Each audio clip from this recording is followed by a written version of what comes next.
Ya, kalau dari sisi kerja di tech company, terutama di teknologi, teknologi itu kan cepet banget ya berubah dan talent yang dibutuhin juga em, yang benar-benar bisa beradaptasi gitu kan. Lo gimana cara menurut lo skills apa yang umumnya dimiliki oleh teman-teman lo di situ yang bisa dibilang mereka itu very agile kerja di tech company? Apa sih? Dan bagaimana mereka beradaptasi dengan berbagai macam perubahan yang begitu cepat? I might say that it's not easy for everyone, Hmm. honestly. Like, Sebenarnya nggak mudah buat setiap orang untuk beradaptasi dengan perubahan secepat itu. Jadi lo masih bisa menemukan orang-orang yang masih gaptek juga dong? bukan gaptek ya, cuman kayak realitas setelah gue bekerja di engineering, gue tuh mikir Heeh. kayak semuanya berubah gampang langsung berubah gitu ya. Ya. Ternyata enggak loh, kayak misalkan kayak Microsoft gitu kan kita udah 30 tahun plus atau 40 tahun. Hmm. Ada loh beberapa yang kayak basic kodenya itu sebenarnya kayak masih pakai basic kode 90-an. Jadi kita serius, jadi kayak sebenarnya masih we are trying to catch up gitu loh. Hmm. Jadi yang gue bilang adalah it's not easy gitu. Adaptasi itu I would like to acknowledge perubahan itu nggak gampang. Adaptasi itu nggak gampang gitu. Takes time, Pintar tahunan, apapun ya, dan ya pintar susah. apapun. Sepintar apapun gitu. Mhm, mhm, mhm, mhm. Karena realitasnya kan kayak apalagi kalau ngomongin connected world ya gitu. Kita kan nggak hidup sendiri yang kita kayak bisa ujuk-ujuk bikin AI sendiri, bikin robot sendiri gitu kan. Pasti ada basic-basicnya yang kayak kita tuh mengembangkan dari apa yang sudah ada di dunia dan kita kayaknya mengimprove gitu. Mhm. Jadi again fokusnya di sini tuh adalah improvement gitu. Improve Bukan kayak bukan langsung big change jump gitu loh. dan itu Lebih ke kayak continuous, correct. Nah, continuous continuous dari improvement. waktu ke waktu. Yes. Menarik, menarik. Jadi nggak usah terlalu cepet-cepet menyalahkan diri ya. Kalau lo di company Ah, baru masuk entry level, lo nggak buat bisa mengubah. kesalahan, baper, baru dimarahin bos, nggak bisa Yes. gitu ya. Ya, itu susah sih buat semua orang. Kayak Hmm. buat semua orang. Jadi kenapa again balik lagi Ki garis bawah growth mindset gitu. Karena semuanya itu berdasarkan kayak improvement tiap hari gitu. Lo Hmm. bisa adaptasi sedikit demi sedikit nggak? Lo mau berubah dengan kayak cara proses yang baru, tipe Mhm. kerjaan yang berubah tiap hari gitu. Mhm. Mhm. Mhm. Mhm. Kuncinya di situ sih gitu. Jadi daripada stuck dan mikir oh gue gagal atau sukses tiap hari mikirnya mungkin pertanyaan yang betul adalah gue improve nggak nih tiap hari gitu, gue open minded nggak nih untuk mengubah style kerja gue gitu. Hmm. Open minded untuk mengubah skala kerja. Bagaimana dengan inisiatif kan? Inisiatif.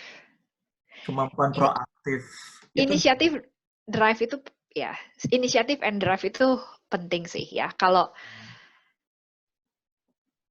kalau kalau misalkan emang misalkan kayak nggak inisiatif atau nggak proaktif itu kayak nggak minat gitu loh. Sebenarnya kayak nggak align berarti. Sebenarnya kayaknya nggak cocok gitu loh. Kalau lu nggak kayak pengen mengubah sesuatu gitu. Kalau lu cuman kayak datang clock in clock out 9 to 5 Ya, dan bye bye, ya. ya uh, kalau menurut gue itu cuman kayak kerja cuma buat cari dapat duit gitu. Ada missing opportunity aja sih. Ada missing opportunity. Buat lo belajar berkembang sebagai human, right? Ya, ya, ya, ya. Selama ini pas lo berada di posisi HR, katakanlah kayak di Unilever, sama lah juga di Microsoft, komplain apa sih yang paling sering lo terima yang itu menjadi sumber orang merasa nggak bisa bekerja secara efektif, efisien, ataupun produktif? Kurang appreciated atau memang menurut lo ya pada at the end of the day emang setiap orang nggak bisa happy aja dengan kerjaannya? Gimana? Kalau kalau ini kata orang HR ya, basically human itu susah banget untuk jadi happy gitu loh. Kayak pasti aja Fine, akan oke. ada aja yang dikomplain gitu loh. Jadi kayaknya Oke. kita belajar aja kayak oh ya udah gitu. Orang tuh memang komplain kayak mau dapat berapapun gede gajinya, berapa banyak pun hari liburnya. Orang-orang tuh memang basicnya human itu memang kayak selalu pengen lebih kan Ya, gitu. Uh, jadi harus thrive the balance lah. Tapi memang kalau ada feedback memang harus didengarin lah gitu. Kita biasanya juga kayak take the input, tapi again feedback itu kan kita punya pilihan ya untuk take action apa enggak gitu. Lu setuju nggak dengan statement sebenarnya akhirnya yang akan bertahan itu orang yang mentalnya kuat, bukan yang pintar? Gue setuju dengan itu. Karena menurut gue it's the key of survival ya. I mean, pintar itu kan relatif ya. Dan gue ngerasa pintar itu kayak lu bisa develop. Kayak lu kalau lu rajin baca, lu dengerin podcast zaman sekarang, lu baca berita, kayak menurut gue otak itu bisa dilatih dan bisa berkembang gitu loh. Oke. Terakhir Kat, kalau gitu. Terakhir adalah dari lo sendiri bagaimana membangun mentalitas yang kuat pada umumnya. Kedua, bagaimana, karena gue pernah dengar dari beberapa kayak research ataupun teman-teman yang lain yang perempuan, biasanya perempuan itu cenderung rentan terhadap namanya ada imposter syndrome, kayak yang ngerasa sebagai lebih less of qualified daripada male peers mereka. Bagaimana overcoming sebagai cewek untuk lo punya mental yang cukup kuat sehingga lo juga bisa cukup equals dengan your rekan kerja pria lo gitu. Kalau generalnya gimana dulu? I think it's perceptions ya. Like, dari lo sendiri gimana? Kalau menurut gue sih ngerasa itu persepsi. Gue nggak, sebagai wanita nih, gue tuh nggak pernah ngerasa less equal than men. Gitu. At all. Honestly. Even with white males gitu. Gue ngerasa iya, emang kayak wah gila ya. Ini si white males ini selalu kayak pede banget. Berarti gue harus belajar gitu kan. Jadi kalau buat gue tuh jadi motivasi gitu loh, kayak jadi lo gue gitu. minder and then I'm done gitu kan. Kayak tapi itu tuh latihan sih, kayak practice tiap hari gitu. Ketika lo sadar oh ada gap, dan kayak lo bisa bikin decision, action lo apa? Lo mau give up or lo try gitu. Lo coba untuk jadi lebih baik tiap hari. Nervous pasti selalu ada kan? Oh, ya ampun, nervous mah ada lah, Ki. Sama lah kayak misalkan gini, gue dulu tuh demam panggung banget kalau gue kayak presentasi depan banyak orang gitu. Sampai ada suatu masa di mana kayak kerjaan gue memang gue harus presentasi depan banyak orang. Kayak depan 200 orang gitu. Iya udah latihan aja gitu. Nah, tapi kalau lo tanya sih sebenarnya kayak pertama kali, kedua kali gitu kayak muntah-muntah gitu loh, demam panggung sebelum presentasi gitu. Tapi kan latihan ya. Terus lama-lama jadi biasa nih.